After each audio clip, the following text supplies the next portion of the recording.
Olá pessoal, bem-vindos a mais um vídeo. Neste vídeo quero-vos falar sobre quais são as principais causas associadas ao infartamento. Existem várias, eu vou explicar aqui algumas. E antes de começarmos, que eu acho que isto é muito importante, quando nós pensamos quais são as causas do infartamento, a primeira coisa que nos deve passar pela cabeça é: quando é que isso começou a acontecer?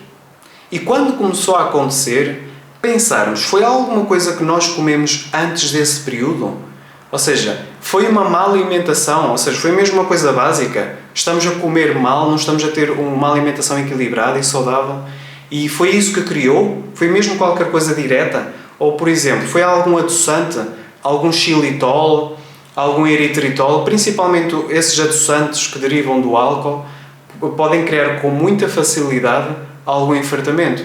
Ou, por exemplo, foi alguma inserção de vegetais, de verdes, que a pessoa não estava a ter uma alimentação correta, começou a inserir vegetais, legumes, e entretanto começou a sentir isso? Ou, por exemplo, são crucíferas, brócolos, espargos, determinadas couves que estão a criar isso? A pessoa está a consumir lácteos, ou suponhamos, a pessoa de repente comeu umas tostas de manteiga com queijo e as coisas começaram a acontecer. Muitas vezes os lácteos provocam esta sensação de infartamento. Ou, por exemplo, foi alguma fibra que nós inserimos que está a criar este efeito, suponhamos, farelo de aveia, algum milê, por exemplo, muitas vezes amido de milho. As fibras que derivam muitas vezes do milho provocam com muita facilidade estas questões. Isso é muito comum encontrar. Basta lermos os rótulos no supermercado, é fácil de encontrar. Ou, por exemplo, compramos algum snack que refere que não tem calorias, não tem açúcar, mas está cheio de adoçantes e determinadas fibras que criam infartamento. Portanto, aqui há várias causas. Se for, por exemplo, uma questão da parte alimentar, é simplesmente retirar o alimento e focarmos, ou seja, em variar um bocadinho a nossa alimentação.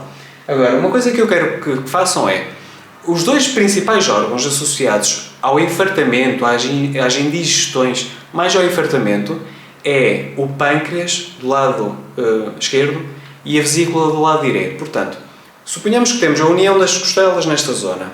Por baixo de uma parte óssea que nós temos na costela, o processo gifoide, nós vamos colocar 1 centímetro abaixo. E desse centímetro vamos desviar um bocadinho para a direita e um bocadinho para a esquerda. E se nós palparmos do lado esquerdo e sentirmos alguma pressão, algum desconforto ou sensibilidade, pode ser que o pâncreas esteja um bocadinho sobrecarregado da parte enzimática. Ou, por exemplo, se nós palparmos um bocadinho mais do lado direito, 1 centímetro para o lado direito, pode ser uma congestão da vesícula. É muito fácil acontecer. Questões da vesícula muitas vezes acontecem e despertam o interesse quando sentimos uma sensação de cheio desta zona. Ou, por exemplo, muita tensão nervosa ou bloqueios desta zona. Porquê?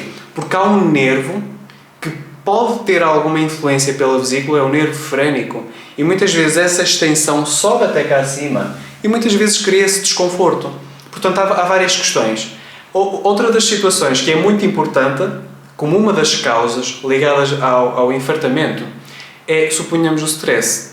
Eu tive um paciente, foi mesmo muito caricato, e ele sentia sempre infartamento, por mais que a alimentação estivesse controlada e corretamente medicada.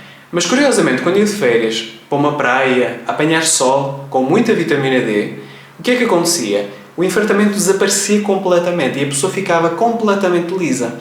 E isto faz sentido. Porquê? Porque o stress não controla a digestão. É um sistema nervoso completamente diferente. Ou seja, quando nós estamos a fazer a digestão, quando estamos a fazer uma refeição, temos que evitar tudo aquilo que seja stress. E isso inclui, por exemplo, ver as notícias, comer de pé, comer à pressa. Isto tudo vai ter um impacto muito grande. Ou, por exemplo, uma situação em que alguém apareça no consultório, já me aconteceu, apenas uma vez, mas já me aconteceu alguém chegar muito infartado e no dia seguinte saber que está grávida. Portanto, pode acontecer estas situações. Agora, se nós percorrermos aqui pelo aparelho digestivo, nós temos aqui o quê? O estômago, mas antes do estômago temos a mastigação.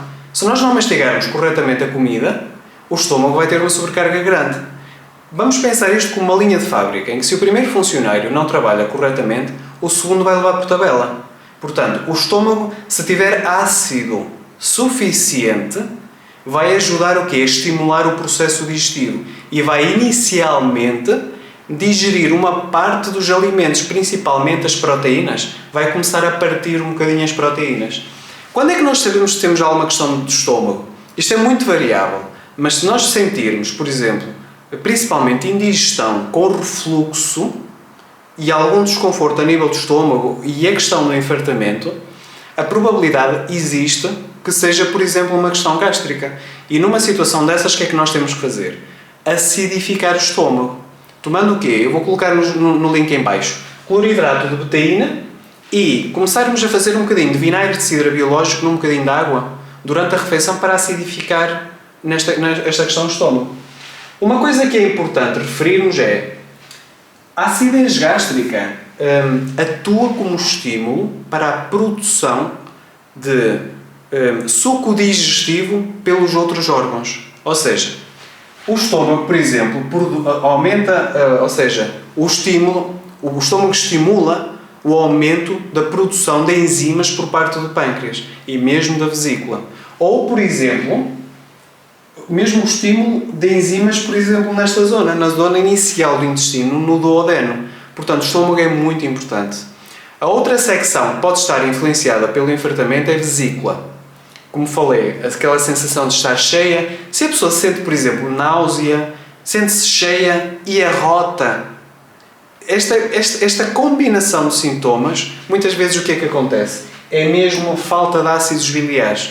Ácidos biliares permitem o quê? Lubrificar os canais da vesícula e fazer com que ela não fique tão empancada, tão lenta. Isso vai facilitar o quê? O processo digestivo. Portanto, neste caso, temos que inserir no fundo o quê? Ácidos biliares.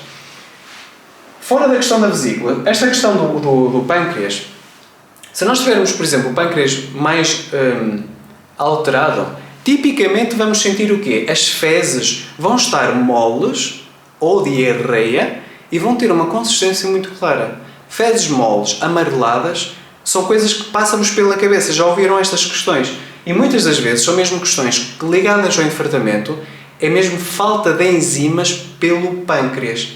Portanto, nesta situação, o que é que vamos fazer? Vamos inserir enzimas e fazer com que a nossa alimentação seja um bocadinho mais viva, que tenha mais enzimas, que não seja tão cozinhada. Consumir determinados probióticos na alimentação, determinados vegetais, saladas ricas em enzimas, melhoram muito esta questão. Portanto, fora disto, o que é que nós também podemos ter? 90% da digestão ocorre no intestino delgado.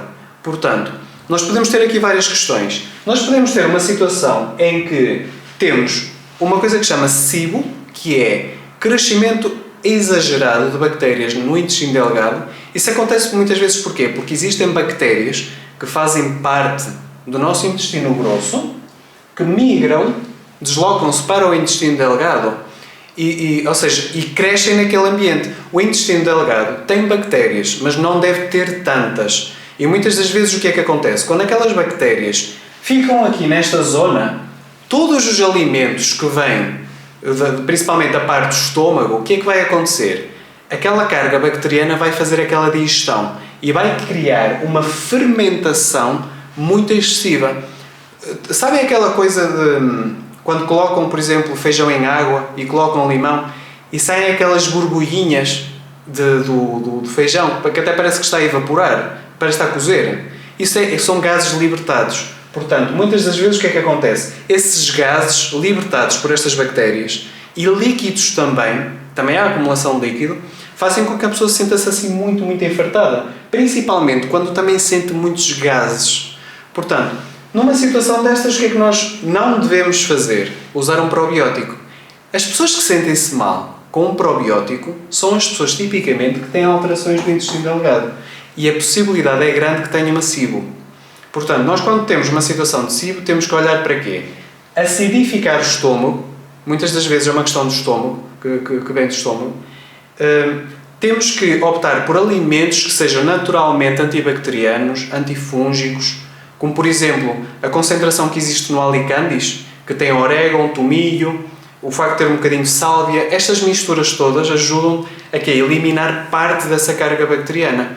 E se calhar passarmos por uma fase em que fazemos uma alimentação um bocadinho mais carnívora, sem tantos vegetais, sem tantos legumes, sem tanta fibra. Isso vai ajudar a cicatrizar. Isso e o jejum intermitente. Nunca devemos usar aqui um probiótico. A nível da questão da parte do intestino grosso, muitas das vezes, sabem aquelas pessoas que sentem-se melhor com probiótico? Muitas das vezes essas pessoas sentem-se melhores com probiótico porque não têm quê? Bactérias suficientes. O facto de terem bactérias insuficientes pode vir de várias causas, da toma de um antibiótico, de cortisona, de stress, de uma má alimentação, etc.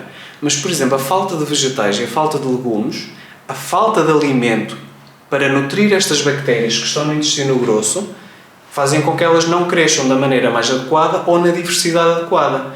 Por isso é que as pessoas, por exemplo, que inserem um probiótico e sentem-se melhores, tipicamente são pessoas que têm uma alimentação mais pobre em quê? Em legumes, em determinados vegetais, saladas, etc. Portanto, é desta forma que nós conseguimos ver, ou seja, qual é a origem do enfartamento. Mas, antes de pegarmos nestas questões todas, eu até dizia uma coisa. Para tentarmos ver a alimentação e o stress, o que é que se passa? Existe stress, devemos dirigir a atenção para aquela área. Há uma má alimentação, e quando eu falo em má alimentação, falo não só nos conceitos básicos, falo também em alimentos escondidos que por vezes as pessoas não têm a percepção daquilo que compram, mesmo de áreas saudáveis, e que estão carregadas de substâncias que não são saudáveis. Portanto, é importante vermos esta questão toda e pensar também que o jejum intermitente faz com que realmente haja uma recuperação digestiva deste processo todo. Se nós pensarmos que o aparelho digestivo faz a digestão dos alimentos, muitas vezes quando está sobrecarregado, se nós diminuirmos a quantidade de vezes que tem que fazer a digestão, ajuda neste processo. Portanto, é desta forma que nós realmente conseguimos ver qual é a origem do enfartamento. Espero que tenham gostado deste vídeo. Não se esqueçam de colocar um gosto no vídeo e subscreverem para futuros vídeos. Vejo-vos numa próxima.